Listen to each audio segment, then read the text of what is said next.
Hello and welcome to the agenda. I'm Ajay Kaul. In this program today, we will discuss about the state of Indian economy.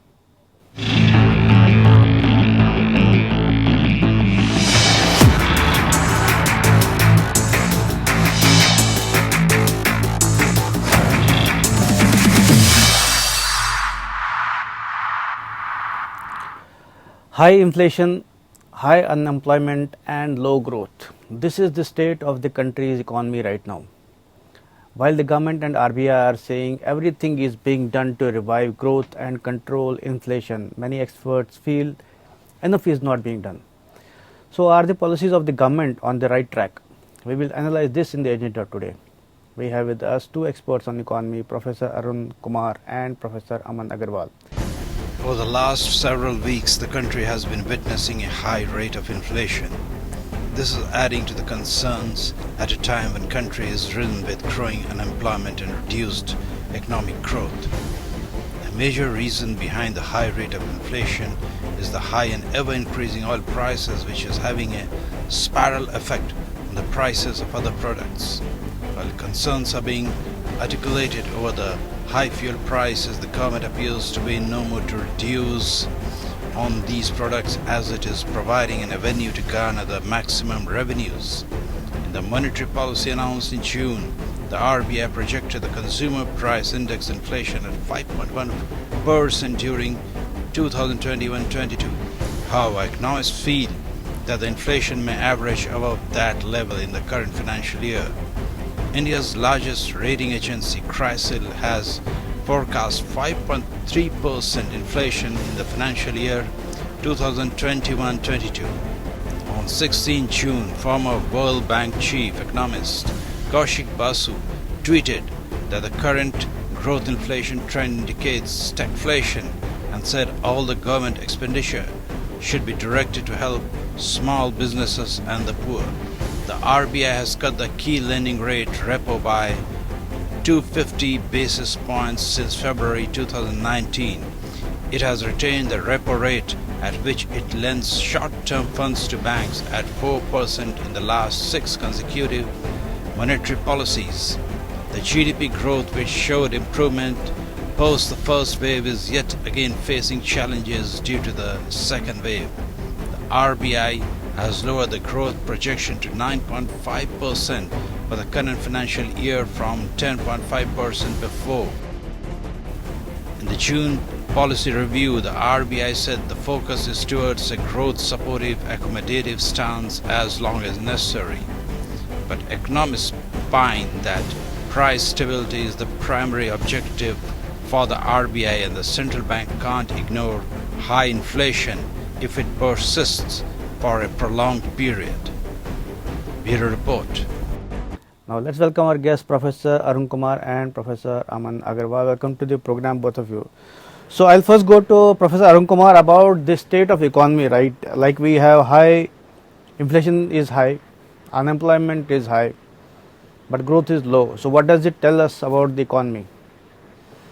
See, the economy is in a very uncertain state because, the second wave has impacted the consumer confidence as well as, investor sentiment. According to RBI data, the consumer sentiment is down to 53, whereas last year it was 105. And the capacity utilization industry is down to 60, whereas last year it was at 70. So, as a result, consumption and investment are down, and that's why demand is down, and therefore growth will be affected at this point of time. Now, we don't know what will happen to lockdown, even though it's easing, but there is a fear of a third wave and possible continuation of the pandemic and partial lockdowns. And what has also happened is that the middle class and the poor have spent a lot of money on the health expenditure. Right. So their surplus is down, and also the sentiment for consumption is down. So there's only a small class of the well-off sections may expend more, but I think others are going to preserve their purchasing power just so that in case there's a third wave. Now, what has also happened is that apart from loss of employment, inflation has kicked up, and when inflation kicks up, then the purchasing power goes down. and that then further impacts the growth prospects because the consumption will not rise to the level that it would have risen if the inflation rate is down. Now, the reason why the inflation rate is high at this point in time is because A, there are supply bottlenecks, and B, indirect taxes through petroleum goods, they have risen. And that is very inflationary because it's a basic good and it goes into the production of everything. So if petroleum goods prices go up, then Right. all prices tend to go up. Now, for this, the government should have not allowed the petroleum goods prices to go up. It should have raised funds elsewhere. There are many other places where funds could have been raised. The government has found, whether at the center or the states, it is easy to collect from petroleum goods. That's why they have been depending on the petroleum goods prices, to raise such sources through excise and through that. But this, indirect tax is very regressive and also impacts the poor people more, even though they consume less of it, because it goes into transportation, it goes into food and everything Yeah, it else. has a So spiral all effect. prices tend to go up as a result. So here's a situation where, on the one hand, people's incomes are down, employment is down. On the other hand, prices are rising. Therefore, demand will be short. Demand will be short because of both consumption and investment, and that's why I think we are facing problems at this point in time. The coming, period, the rate of growth will not rise the way it should have risen if these problems had been taken care of by the government. Right. So, Professor Agarwal, you heard Professor Arun Kumar talking about uncertain times, and he also mentioned about third wave. I was, in fact, coming to that. Third wave is creating, I think, more or anxiety about third wave or the possibility of third wave is creating more uncertainty about the economy also.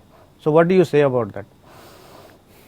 You see, it is no denial that there are no uncertain times. I think beginning last year, the uncertain times have been there. Even prior to that, with the high amount of world, trade wars and other things happening around the globe, there have been large number of uncertainties which have been dooming the economy. Now, as far as the third wave is concerned, we are not really sure whether it is the third wave only or the fourth or the fifth or the sixth which is expected to happen. But there are two or three things which So, are let us say very next clear wave.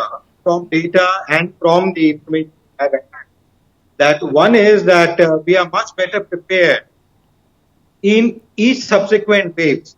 The first one created a complete roar, uncertainty, financial disturbances, industrial disturbances, supply chain disturbances. To a great extent, these have been reduced.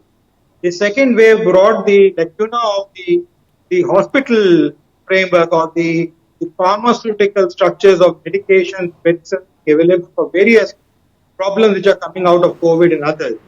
And to some extent, I would say the government has been able to put that under control with the support of large number of facilities and services or products like the oxygen concentrators or oxygen plants coming from overseas as donations to India, and apart from those which have been produced within the country and supplied. So we have been better prepared there again. Now they are trying to upgrade the hospital facilities, including trying to see how they can upgrade that. So we will be certainly much better prepared for the third or the fourth wave. Each subsequent wave can be prepared. Now you raise the very pertinent question to Arun about the inflation. Yeah. And certainly with these uncertain times, inflation does behave in tandem. But given the fact that we are under deflationary pressure because of the fact that large amount of production has been stalled on account of state-wise weekly or bi-weekly lockdowns which have happened from different state to different state, this time in the second phase. And as a result, there has been a deflationary pressure which is there. So to counter that effect, this current inflationary pressure would certainly help. However, if it is continue to be maintained and the RBI and the government of India does not do anything to contain the growth of inflation, which is taking place, this rate of change is nothing else but the growth which we talk about, whether in WPI or CPI framework. Now, if that is not brought under control and the rate remains the same, this will be a big skyrocketing problem for the RBI and the government in another 3 months' time from now. So, Professor, Now, that is where the RBI has said that we are trying to make possible arrangements and do things. The other good factor, fortunately for the Indian economy, have been that we have been able to receive a large amount of foreign direct investment, whereas the whole world was in doom and India was also not progressing well, but we still received a huge chunk of foreign direct investment to the tune of about $81.7 billion, amounting to $6.8 billion on an average per month, which is the highest. Not only that, we received a huge chunk of portfolio investment to the tune of about 32 or $33 billion, which is the highest in the last 5 years that we received in last year. As a result, we have a foreign exchange reserve which have bumped up to $600 billion plus, apart from another $50 billion we have given as loans to the neighboring countries, which were got highlighted about 5 years back. Raghuram Rajan pointed them out to the public at large, which are never actually disclosed to the reserve figures.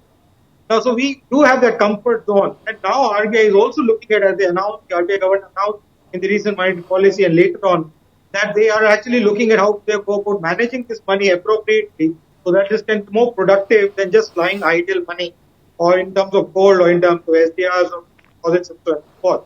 Now, so there are these positive outlooks which are there, where the world economy, the world industry is looking at India and wanting to contribute, whether it is in the healthcare sector or otherwise. And as I have told in one of your programs before, the healthcare sector itself, despite that there is unemployment which is high, the CMIE data which has come out of unemployment is fairly high, and maybe they will be much higher beyond the data itself, in the unorganized sector in particular.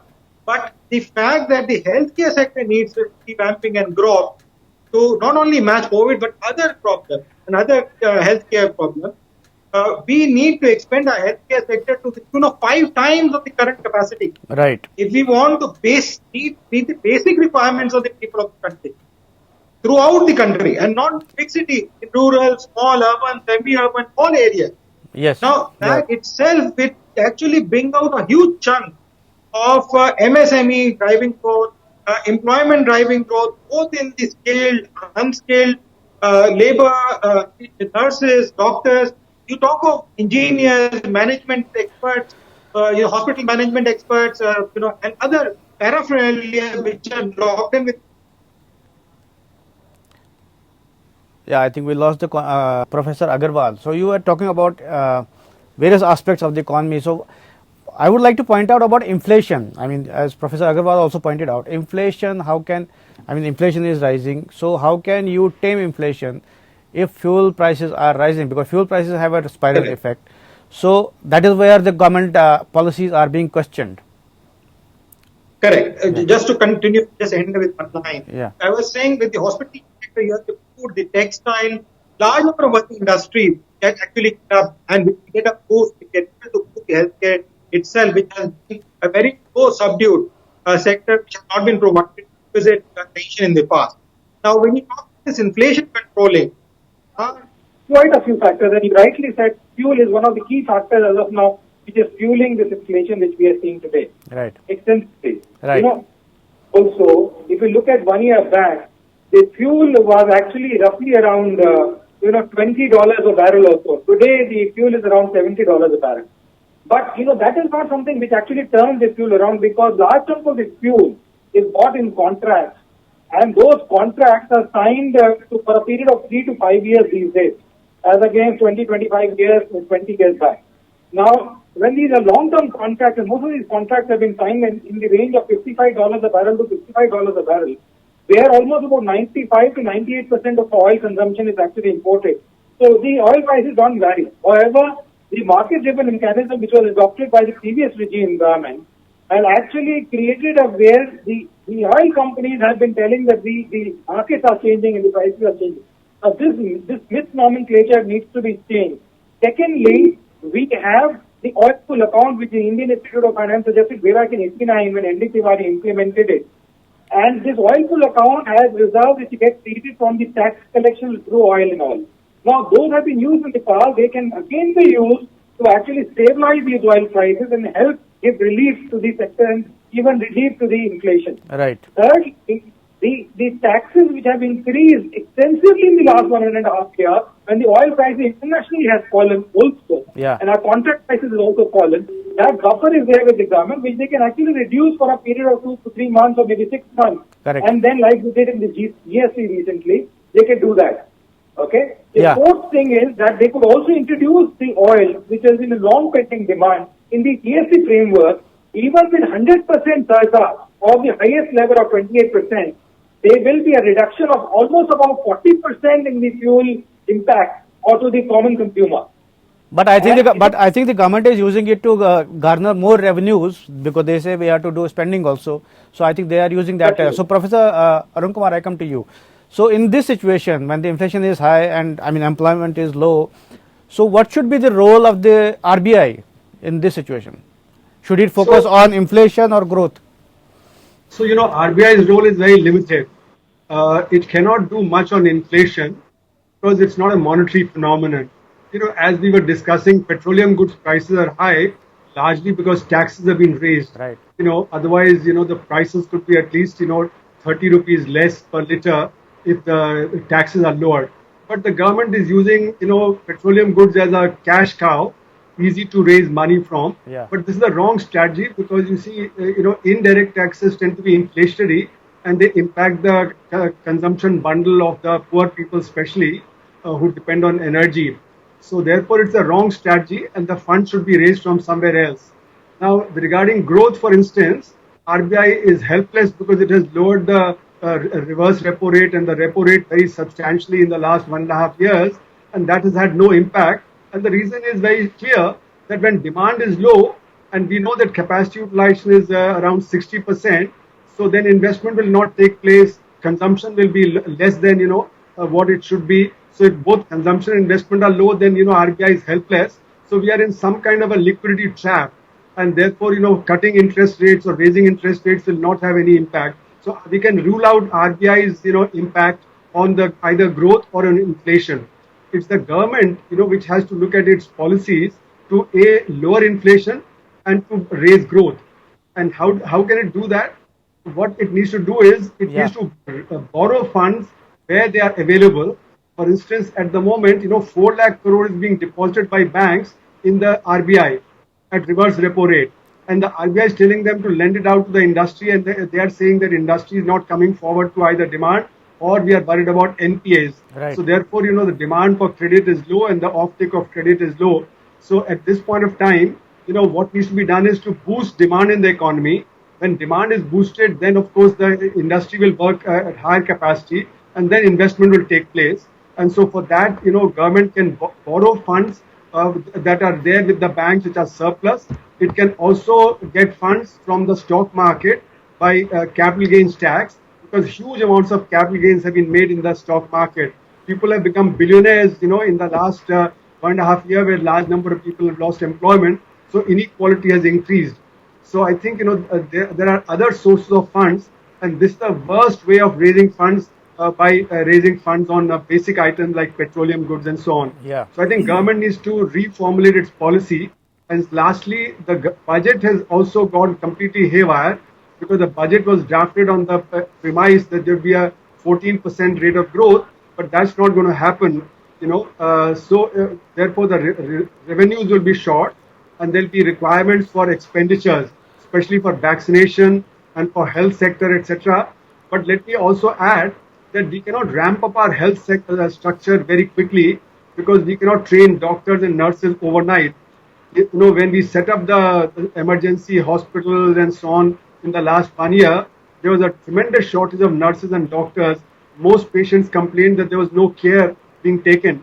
So I think it's only you can build buildings, you can set up oxygen, etc., but you cannot produce more doctors and nurses, etc. very quickly. But at least physical infrastructure can be built. At No, faster but rate. I'm saying that that you have done. But the point is you cannot ramp up the doctors and nurses, because without that they cannot function properly. And that was the complaint that was being made But last Professor time. Kumar, there are situations like in rural areas. You see, there may be a doctor, there may be a compounder or nurse, but there may be not a proper place. There may not be a proper bed. All the reports are that there are the PHCs and the CHC, primary health centers and community health centers, which don't have any staff, and you can't suddenly produce staff. So therefore, the point you can ramp up, physical infrastructure, but your health system will suffer. It's a long-term problem. Right. So I think you have to separate the long-term from the short-term and look at the short-term, what needs to be done immediately. like vaccination, you need to ramp up vaccination enormously. But in the short term, you cannot use that many vaccines to be able to vaccinate everybody. I think the vaccination of 60%, which we are hoping will be done very quickly, is not happening that quickly. It will take probably till the middle of next year at the current rate at which we are producing. There is a tremendous shortage worldwide of vaccination. If the UNICEF is not Because the able to get program, production is limited, no? production is limited, absolutely. Yeah. That's why we will not be able to ramp up production. And Right. the short-term input, because USA has put a ban on export. USA keeps saying that we will allow exports to take place, but those exports are not happening as yet. And therefore, Serum Institute, which can produce 1 million doses a year, is not able to ramp up its production. Similarly, the Covaxin production is not being able to ramp up. The reports are that it may be possible by November. So vaccination is slow. The health structures are not able to ramp up because of the shortage of doctors and so on. So I think the government needs to look at the economic aspect. What is it that it can do to raise demand so that the industry can begin to function better? For that, consumption and investment has to be revived, and the indirect taxes have to be curtailed.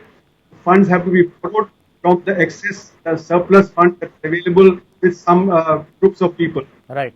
So, Professor Agar, I'll come to you about, you heard Professor Arun Kumar. I mean, government needs to take a relook at the budget. And if you talk about the 20 lakh crore package announced last year, is that working? I don't think it's working. What do you say? See, just to add one or two points to what Arun said, specifically with regard to RBI. And, one way the RBI can definitely boost up the economic framework is that, they have announced in the last 1.5 years large number of frameworks and funds for the MSME segment. Like even recently, RBI announced in April or so 50,000 crores. You see, what is happening is large places, and I've spoken to Lok Sabha TV and various other channels also, is that the funds never reach the needed companies and organizations. So that is the concern. That is the concern. Because of the branch managers' risk appetite or attitude, or at the lower level where the operations are to be done. Now, even if the funds are there, but they're not dispersed out, this is a big problem. I remember when the Mudra loan 4 years were getting completed out again, and when I spoke to large number of CGMs of the different banks, and many of them said that many of them are actually not even processing them because the documentation is so heavy, which is required, and many of the private banks not doing it because they don't get any revenue out of it. So this is something which is a critical component that even if the government wants it or even RBI wants. So, Professor Agarwal, we have to close. Maybe we have 1 minute. So, point is like lending policy has not worked. Has it worked? That is the question.